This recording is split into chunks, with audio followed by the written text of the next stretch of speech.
everyone, it's Kristina. I wanted to talk to you guys a little bit today about all of your questions that I got.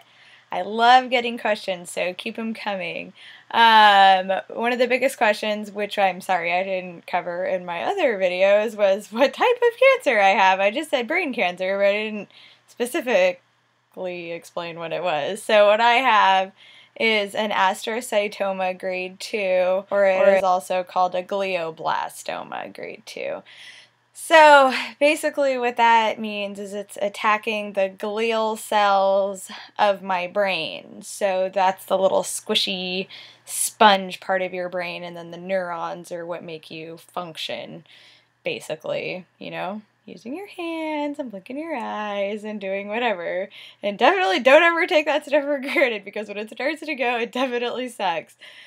But anyways, so mine is on the speech part of my brain on the left-hand side right here. So you can kind of see where my hair is short and where they shaved it. I'll have pictures later on of when I had my head shaved. It's actually growing back really quickly.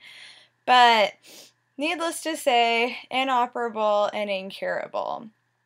So if they were to take out my tumor, I would not be able to talk, and then I couldn't do these lovely videos. But so I'm glad that they decided not to take it out and that I could do it the way I'm doing it, because now it's going away and I can still talk. So anyways, that is the type of cancer I have. There's no fear of it spreading anywhere else, so I guess that's the good part. But the bad part is that it's in a really confined space. So the pressure from the tumor, you know, taking up extra space in my brain is what was causing my epilepsy.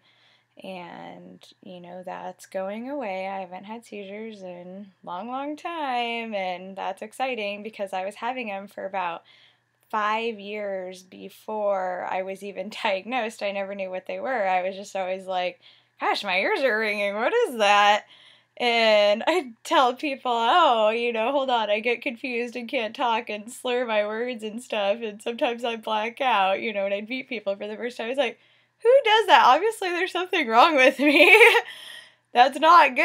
And I would go to the doctors, but they'd look in my ears and say, oh, you look fine, and send me on my merry way. So that's our lovely medical system that we have to live with. So anyways, finally blacked out getting a pedicure, and then went to the emergency room and demanded getting an MRI, and then I was finally diagnosed with my brain tumor, but more on that later.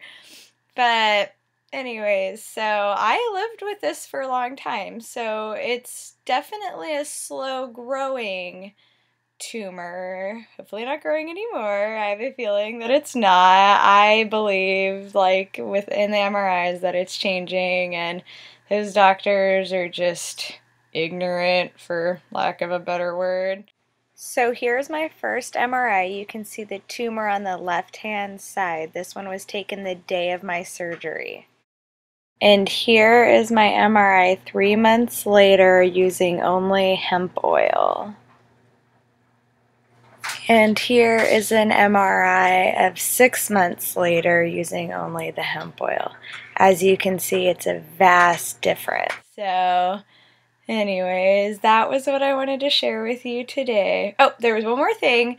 Where do I get my oil? Now, that's tricky. You want to know what quality you're getting. I personally make my oil, because that way I know I'm using only the buds and I'm getting the best quality oil that I can make. And hopefully I'll be able to do a tutorial of how to do that when it comes time for me to make another batch. So I will keep you guys updated. I'm sure in your areas there's dispensaries and all that stuff, but just be wary of the quality of what you're getting. Anyways, I'm signing off for today, and you have a great day. Talk to you later.